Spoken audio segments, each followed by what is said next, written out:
প্রিয় শিক্ষক, অভিভাবক, শিক্ষার্থী সকলকে আসসালামু আলাইকুম। আজকের ভিডিওতে আপনাদের সকলের জন্য শিক্ষা বার্তায় প্রকাশিত একটি সংবাদ আপনাদের সামনে পেশ করব। যারা আমার চ্যানেল নতুন তারা চ্যানেলটি সাবস্ক্রাইব করবেন, যারা আগে থেকে সাবস্ক্রাইব করে আছেন তাদেরকে সকলকে ধন্যবাদ। তো আমাদের আজকের খবর হচ্ছে, আগের শিক্ষাকর্মী ফিরে যাওয়া হবে। শিক্ষা উপদেষ্টা, তা আমাদের মাননীয় শিক্ষা উপদেষ্টা বলেছেন সাংবাদিকদের যে আজকে শিক্ষাক্রম ফিরে যাওয়া হবে, আগের শিক্ষাকর্মী ফিরে যাওয়া হবে। তো আপনারা আশা করি অনেক আনন্দিত হবেন যে আগের শিক্ষাক্রমে ফিরে যাচ্ছে দেশ। যদি কারো আনন্দিত না হন বা ভালো না লাগে তাহলে অবশ্যই কমেন্টে জানাবেন।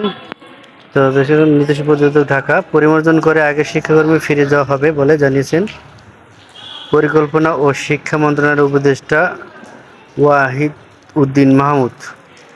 রবিবার সচিবালয়ে সাংবাদিকদের সঙ্গে মত বিনিময়ের সময় একথা বলেন তিনি।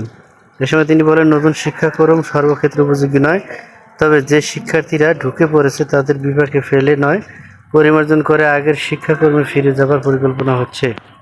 তিনি আরও বলেন, শিক্ষায় বেহাল অবস্থা চলছে, রাজনীতিকরণ, দুর্নীতিকরণ হয়েছে। 40টি বিশ্ববিদ্যালয়ে অভিভাবক শূন্য যোগ্য ব্যক্তিদের দিয়ে স্থান পূরণ করা হবে। শিক্ষা উপদেষ্টা বলেন, শিক্ষাঙ্গনে সব দলীয়করণ থেকে বের করে আনতে হবে।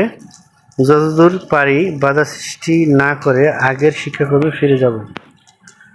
গণমাধ্যম কমিশন গঠনের পরিকল্পনা আছে উপদেষ্টা নাহিদ।